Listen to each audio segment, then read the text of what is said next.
See it? Too new. Way too new. Way too new. Way too new? Yeah, way too new. Way too new, but not that different. That's the beautiful part. Let's see. Oh, yeah. Oh, yeah. Oh, yeah, it's pretty. That is very pretty. And I like the PRL intake. It's nice. Hell yeah. But we got this thing in. What do we got? What do we got, Jake? What do we got? What are we doing? 23 Aspec Integra. We're gonna bag it. Yes, sir. We're gonna bag this thing, get rid of this. It's gotta go. That's gotta go.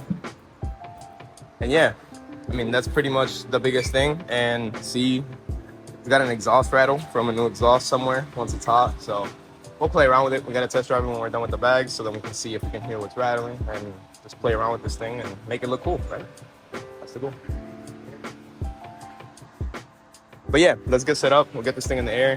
We're gonna go grab an energy drink because I'm not trying to die today. And we're gonna take that. So we'll be back. Yeah, let's do that. So as you see, car's apart in a way. We kind of scoped out where everything's gonna go. I planned out how my wiring is gonna lay out in the engine bay. We're pretty much at the point where we have most of the interior apart. On the side, we have to run all the wiring. So if you look, we have, so I'll be real, I'll give you guys some detail about how we do this because I know there's not a lot of videos about these cars getting bagged out there. So first thing that you really need to do is figure out kind of where you're gonna route all your wiring in the trunk, right? Because if you wanna make it nice and pretty and not make a bunch of holes in a brand new car, you're gonna have to find places to put the wiring. So pull all this stuff out. Get this all out of your way. That way when you have to do the rear shocks, you can pull all this stuff out and you're good. But you are gonna have to pull the front, well not the front, the back bottom seat. You got two clips like these. They pull them a little bit, the front of the seat pops out, and then behind the driver's side, right here, there is a 10 mil. You pull that out, the whole seat comes out. These plastic panels are all just clipped in with Honda green clips like this one, so you can pop them all out, and you can get this whole piece. This comes out, you're gonna have to take this pillar piece out. You will have to take the one next to the passenger seat by the door, and this corner piece. Because your remote wire stays inside and goes into the fuse box with a fuse tap, and then there is a grommet somewhere behind here that we found out about that you can use to run the wiring, so I'm going to show you that later. But at this point we're going to start running the wiring. I want to have the management, the wiring, the trunk somewhat laid out, pretty much ready to go, so when it's time to run the lines, we can have the lines ready. It's 4 lines, 2 for the front, 2 for the rear. I can start prepping those and give myself a little extra length on them, so that way when the bags are in, we can just plug them in. So at this point, me and Jake are gonna take the quick jacks down, get the car up in the air, get the wheels off, scope out what we have to tear apart in the wheel well, because we might have to move some liners and stuff to run the lines real nice and pretty. But other than that, it's now time to start tearing apart on the outside. I'll show you real quick what the kit is. He has one of the little slim, the shaved, whatever you want to call them tanks, the one that has a floating bracket. 2, what are these, the 4, yeah, 2 450s in black, which is beautiful. I love the black compressors. We have management, we have lines and hardware. Bag riders is who we got his stuff through, so honestly I recommend them over everybody else because they give you the most stuff. You really do get a lot of like the supporting items, you know what I mean? You get your water trap, all your fittings, everything. So yeah, I mean, other than that, a little shameless plug for bag riders. If you want to sponsor me. But yeah, let's go ahead and get this thing in the air and figure out what our next step is. And Jake also already gave us more work. So he was talking to me about some studs on the turbo. They're originally, what were they, studs and nuts or a bolt? It's studs and a bolt. Oh, so one was a stud, one was a bolt. He wants to do 2 studs? I want to do 2 bolts. Okay, so 2 bolts. So this one's already out, the one down in here. And then there's another one, pretty much the opposite top corner in the back.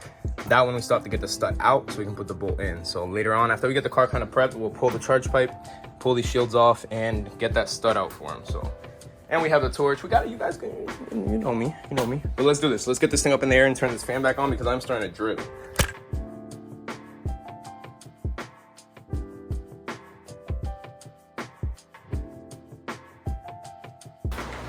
All right, so now we got a cameraman, so this makes everything a lot easier. Jake is on that side. We're working on the car together, yes. Guys, you can come to me and we can work on your shit together. I'd rather you know your car than have to call me every time it breaks. Jake is getting that side apart, so pretty much this kind of is like a 10th gen Accord or a 10th gen Civic in a way. The setup is the same, so you come over here. The knuckle is held in against the shock. It's just a pressing. It's a sleeve. This slides into the bottom. There's a bolt that pinches it tight. So to get this all apart, we're gonna keep this bracket on here, but we are gonna loosen the brake line so when the knuckle is hanging down, it doesn't put strain on it. We're gonna pull these clips out for the ABS sensor, pull the sway bar end link, and at that point the knuckle will be ready to drop down and pull the shock from the top. This car does have the whole active suspension thing. Jake ordered the sensors, but they haven't came in yet to delete these, so we might do one of two things. You have this option. One, you can just leave them. It's gonna turn on the light for the adaptive whatever the hell, and it's gonna tell you that it's not, something's wrong.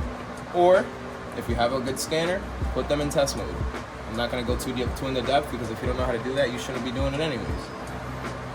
But yeah, that's besides the point. We have this unplugged. This has to get taken off of the shock. A lot of people forget to, and then they drop everything, go to pull it out, rip the harness out of the body, and you're in trouble. So let's make sure we get all that hardware off, get the 12, get everything apart, and we'll come back when we're ready. The rear is kind of the same setup as an Accord. Again, it's a spring and a shock separate. You have to drop everything down, compress the spring a little bit with the spring compressors, pull them out, put the bag in. Not that bad. So let's get this all apart. We'll come back when it's apart. How the fuck? You'll see. You'll see, brethren.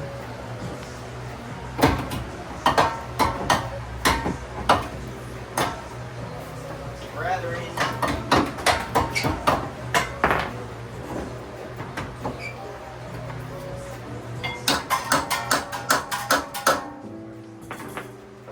Yeah, so you gotta be able to break it loose. I'm loose. I'm all the way at the bottom. I'm just not caught.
So we're back for a quick update. A little update. The rear looks stock, right? It still looks the same. Except for, we already did it. We got the bags in, we got the shocks in, springs are out. So pretty much a little summary of how we made this all happen. So to make everything a little easier when you have all the stock parts in, your best bet is to start by dropping the lower control arm. You pull the 10, or you could either pull this 10 mil for your sway bar end link, or you can just wrestle the end link from the top. It just, whatever you decide to do. But if you drop this 17 down, that gives you enough slack to pull the factory spring out of the bucket. Once you have that out of the bucket, you get access to this bolt. You can get this bolt out, pull the stock shock. The two bolts at the top, or are they, Jake, 212s? 212s to the top hat, they're all the way up there. You pull those and the shock completely comes out of the wheel well. Sway bar end link, once you break it loose and the arm is ready to drop down, you'll have enough play to be able to pop these two out. I use like a wrench, you can use a pry bar, whatever you want. Or, once I thought about it, you can really just pull this bolt out It's a through bolt. Leave the sway bar end links attached to the sway bar, and then you can just put these back in when you're ready. So we did it the other way just because, yeah, that was just the way we decided to do it. But as you can see, we got both sides done. The other thing is we noticed that this is like the 10th gens, like the Accords, more like the 10th gen Civics. This bucket area is a little bigger, it's fatter. So this bolt that comes with the bags, every bag kit has the same bolt. It's too long, so you have to cut it. We had to do that for a 10th gen Accord, not a 10th gen Civic. The 10th gen Civics, this bolt factory length will fit and hold the bag in. But when it comes to these cars or a 10th gen Accord, you got to cut this guy down a little bit. I think I had to cut an inch off of it. If you use rubber bushings, obviously it changes the size of what you cut off. For us, it was like an inch to make sure that this is tight and holds it down. Other than that, everything is plug and play, as you see. I mean, total rear install with taking everything apart in the front, the rear, and getting this in. It probably took us 2 hours with some relaxing. We haven't necessarily been killing ourselves either. So in reality, it isn't bad to do, I would say. While we were doing the rear, the last side, Jake got the bags in fully in the front. So with these cars, they come just like the 10th gens as well. This is usually a stud on the factory top hat. I'll show you later. With this, it's a stud and a nut. So it's nice because it fits right in and gives you 4 bolts instead of just the 3 the factory uses. As you see, bag is chilling in its place. This goes like this. This goes like this. This is your bracket for your sway bar. This is your bracket for the line management piece thing. But yeah, this is the idea of how it's gonna sit. The other side is together. We pretty much just have to jack this up, spread the knuckle a little bit, get it back in, bolt everything back together. And we left the management, lines, wiring, all for last. That way we can clean up, give us all of the workspace that we're using for tools and all that stuff, make it nice and pretty, and just worry about routing stuff. We have these plastic sides figured out. I already have figured out where we're gonna run the front lines and the rear lines. We just have to get that done. So I'm gonna set you guys on a tripod. I'll time lapse the front assembly. We'll get the front all put together, and then we'll come back when we're ready to start installing all that stuff. All that.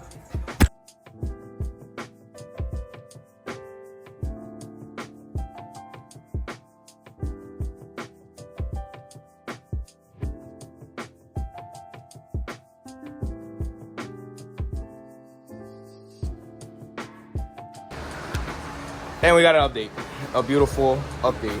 So you definitely just saw a time lapse that I forgot and left rolling for like a half hour. So you might be wondering why I was standing in the same spot for about a half hour. Let's sum this up. This was the this was the test run side. So obviously you always have issues on one. There's always one corner where you're gonna have to work hard. This was the corner. We figured out how to approach the separation of the rear back here, because you have to spread it a good amount. This shock is obviously an aftermarket shock. It's a little fatter than the factory ones that are back there. So when we went to get everything apart, we fought with this side together to kind of figure out, and then Jake pretty much got the other side apart and back together by himself. So props to you, bro, because that was fire. This side, we also heard it. So with the bolt, when we first put it in, we weren't exactly sure where the position of the shock was supposed to be. So when it went through, it grabbed some of the powder coat and it got all crunchy. It made the backside nasty. So I retapped the backside of this. I was able to retap it with a tap and die. The bolt, on the other hand, I was able to retap it, but I didn't like the fact that it didn't come all the way out the other side, just because I had to retap the bolts. Luckily, thanks to my EM2, it's not here, but thanks to my EM2 and all the spare parts, I had a bolt that threaded to this perfectly. It was the same thread pitch and it was just a little longer, which allowed for a little more threads to grab. And it allowed us to actually crank it down and tighten it all the way like we were able to do on the other side. That was my only concern, was that I just wasn't comfortable with how much it actually had to grab after we retapped the holes. So, I mean, we're pretty much done. I mean, I would say what? Fittings, airlines, management, wired. And we're done. So I honestly another 4 hours of work, and we're gonna be outside over there and park next to that thing, airing out. So we're gonna kind of game plan where all of our stuff is gonna lay out. We're gonna measure how big our piece of wood needs to be. We'll kind of get a vision going here. Once we know where everything's gonna go, we can start throwing wires. I'll kind of let Jake lay the stuff out where it's for him. So I'll let him lay out where things are gonna go, while I start to find the grommet under the dash where the wiring's gonna go through. I will make a fuse tap for the remote wire, get that going. The fuse block box thing unbroken. That thing is in there, so it's all easy going from here. We got everything apart. So yeah, we're gonna finish grabbing a couple more things. We'll make a run to Home Depot quick, grab our wood after we measure, and we're gonna do fun stuff.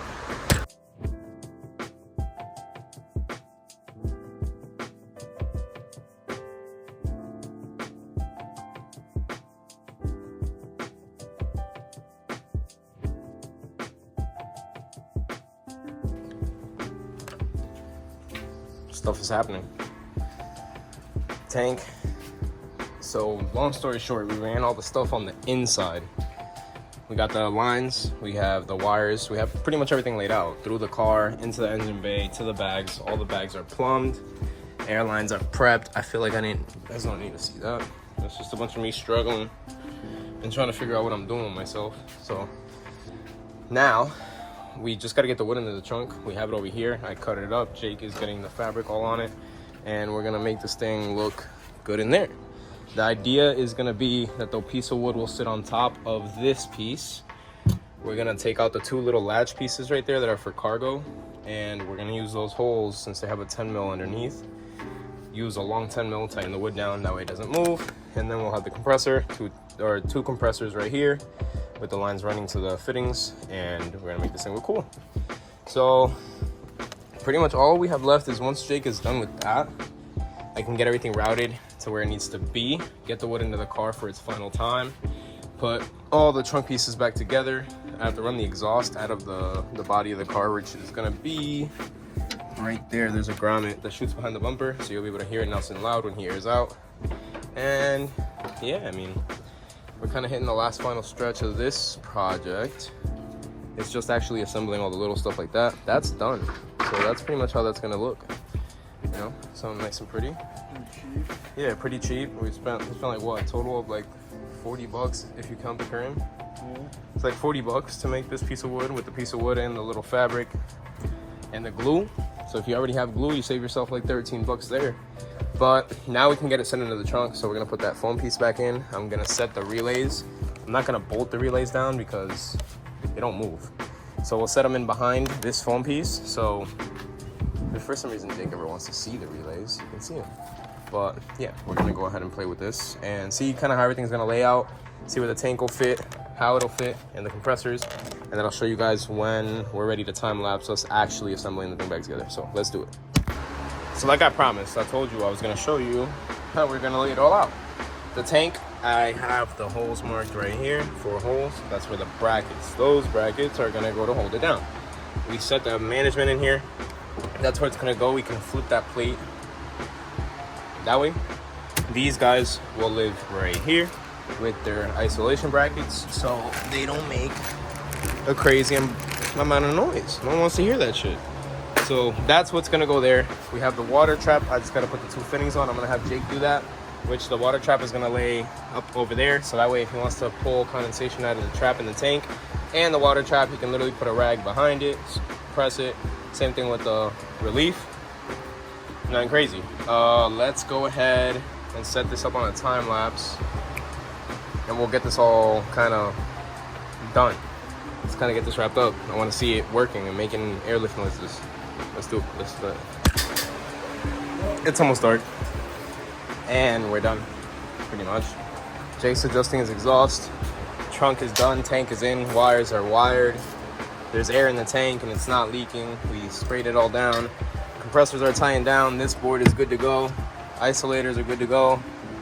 You know, everything is happy.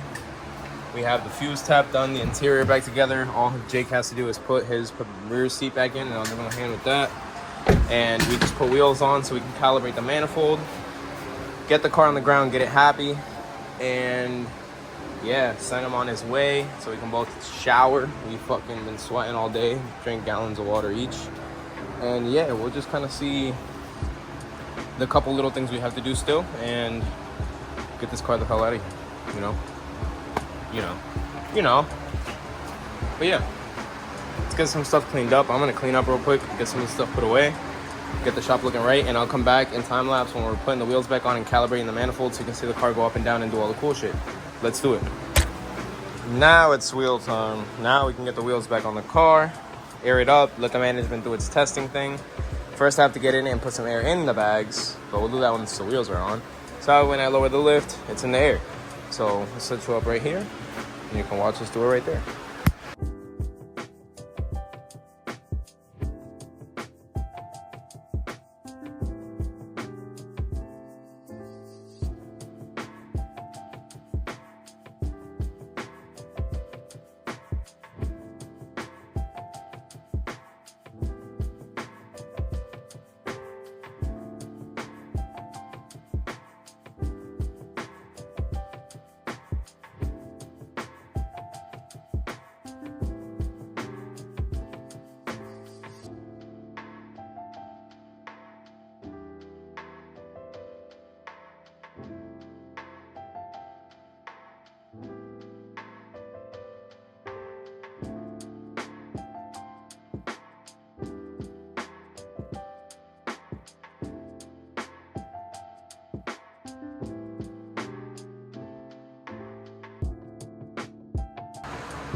That's the trunk setup. That's the trunk setup. The car, like I said, the right height. But we gotta get it outside. It's late. We want to finish this thing up. He's gonna adjust the front bags most likely, or we do it together. Whatever he decides. It's up to that guy right there. If he wants to adjust the front bags, he can lower. I literally told him he can lower them like 2 inches of threads. He can measure 2 inches and pretty much just straight down. That'll let him air up still because it airs up really high in the front and in the rear still. And it'll allow him to air out even lower than he can right now, which will make him happy. We want to put the front of this thing on the ground. You're gonna have to keep these fuses. We're gonna get this in the truck, get it out of the way, and get the truck out of the way, get that thing outside so we can see it parked out there before he leaves, test drive it, make sure everything sounds good. And he can go home, I can shower and go to bed. So that's the long kind of the process. We have the manifold controller, the management right there. He's got all his boxes. We're pretty much ready to go. So let's get this thing outside.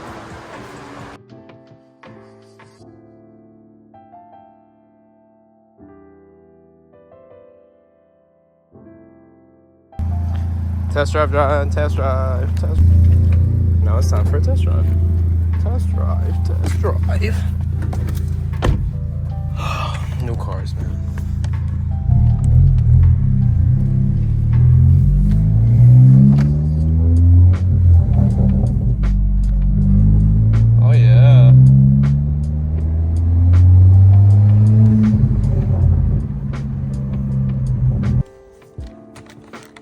That's a wrap. Garage is empty. EM2 is back inside for some minor adjusting. It's a freaking vlog. EM2 is back inside for some minor adjustments. We're gonna do that this week. We gotta get a video out for you guys tomorrow, just because I owe you one. Get the truck parked back in the driveway and wash up and go to bed. Let me see, what else do I need to do? I don't really have anything pressing to do. I mean, the car is, man, I mean, I'm not rubbing anywhere I'm not supposed to be rubbing. Everything feels really good. I can go a little lower, more camber, whatever I want to do right now. It's all fair game. But honestly, I'm tired. I gotta eat and still go to bed and I'll work tomorrow. So thank you so much for subscribing, guys. I know I have been slacking on the uploads lately. I've had to take some time off and catch up on my personal life. I truly hope you guys understand that. Other than that, I do have some content coming with some specific people. Content on my car, other people. You know, we're gonna have a good. Is this shit on 0.5? We're gonna have a great time, but I gotta get back on the track of uploading consistently, which we'll get back on it, guys. We'll get back on it. It's just been a lot lately, trying to get this thing back on the road, trying to get everybody else's cars on the road. Right now, we're at a good spot. We got the truck done. Mora's car got some goodies. It got some clear tails and an intake. This thing is gonna get some goodies as well. We're just waiting on parts. And the garage is clean and empty. So honestly, I got nothing else to say except for that. Honestly, bro, stay tuned. Like, comment, subscribe. You know, if you haven't shared the videos, share the videos. If you actually give a fuck about what we do, share the videos. Share the videos, share the videos, share the videos. I love you.